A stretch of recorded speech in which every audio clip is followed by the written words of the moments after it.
तो అతిసి సీఎం కుర్చీకున్న ప్రతిష్టను దిగజార్చారా? రాజ్యాంగాన్ని సీఎంగా పనిచేసిన కేజ్రీవాల్ కుర్చీని అక్కడే పెట్టి పక్కన చిన్న చైర్లో కూర్చోవడం ఏంటి? ఆయన శ్రీరామచంద్రుడని తాను భరతుడన్న ఆమె వ్యాఖ్యల్లో అర్థముందా? వ్యక్తి పూజ ఢిల్లీలోనూ వెరితలలు వేస్తోందా?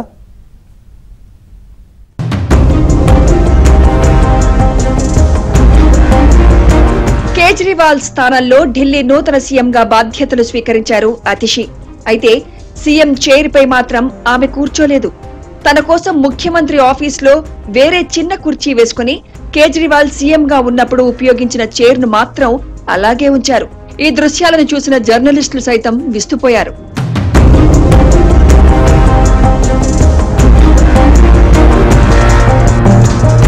శ్రీరామచంద్రుడి లాంటి కేజ్రీవాల్ కుర్చీలో తాను కూర్చోలేనని, తనది భరతుడి పరిస్థితి అని చెప్పుకొచ్చారామె.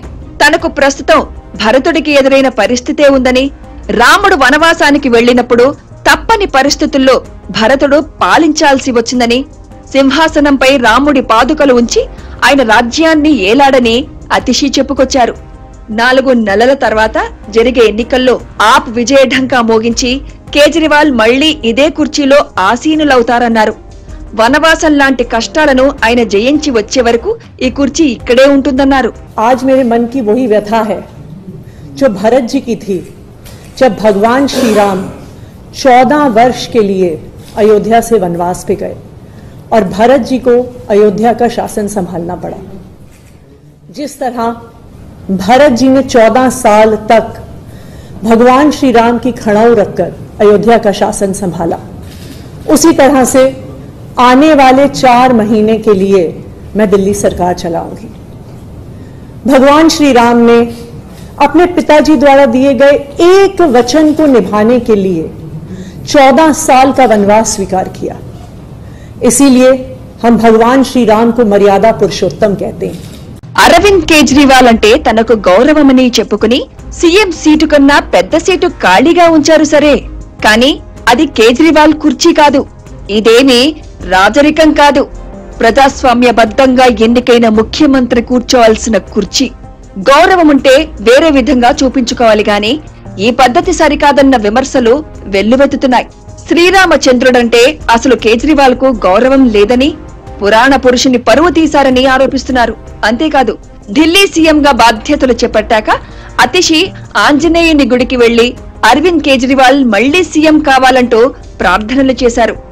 हनुमान जी ने हर संकट में आम आदमी पार्टी की रक्षा करी, अरविंद केजरीवाल जी की रक्षा करी, दिल्ली सरकार की रक्षा करी और दिल्ली वालों की रक्षा करी।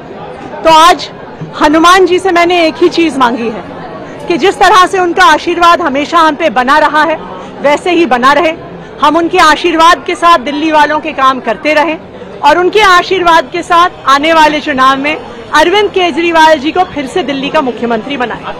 అరవింద్ కేజ్రీవాల్ ను శ్రీరామచంద్రునితో పోల్చి దేవుణ్ణి ఢిల్లీ సీఎం అవమానించారని, వెంటనే క్షమాపణ చెప్పాలని డిమాండ్ చేసింది బీజేపీ.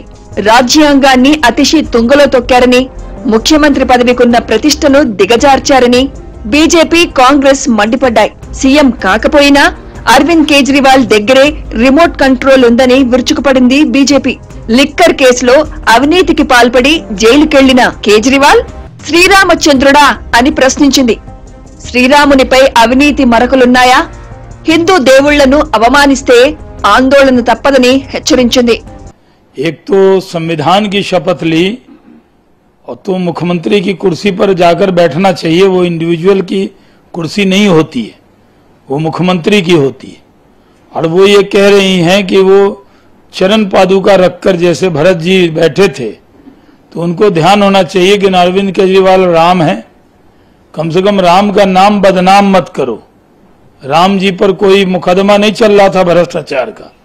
అతిషిని కీలుబొమ్మ ముఖ్యమంత్రిగా, డమ్మీ సీఎంగా బీజేపీ, కాంగ్రెస్ అభివర్ణించాయి. ఈ అతి వినయం, వ్యక్తి పూజ సంస్కృతి గతంలో తమిళనాడులో ఉండేది. అన్నాదురై ఆసీనులైన కుర్చీలో తాను కూర్చోలేనంటూ గతంలో కరుణానిధి ఇలాగే కొన్నాళ్లు ప్రవర్తించారు. అమ్మ జయలలిత ఖాళీ చేసిన కుర్చీలో తాను ఆసీనుణ్ణి కాలేనంటూ పన్నీరు సెల్వం జయలలిత పదవిలో లేకపోయినా ఒక కుర్చీ ఖాళీగా ఉంచారు. ఇదే సంస్కృతి ఇప్పుడు ఉత్తరాదికి పాకింది. ఆమ్ ఆద్మీ పార్టీ లాంటి ఒక జాతీయ పార్టీకి ఈ దురాచారం అంటుకుంది. ఖాళీ కుర్చీపై కేజ్రీవాల్ చెప్పుల్ని కూడా పెట్టుకుంటే సరిపోయేదన్న జోక్స్ వినిపిస్తున్నాయి. అతి వినయం దూర్త లక్షణం అంటారు మరి.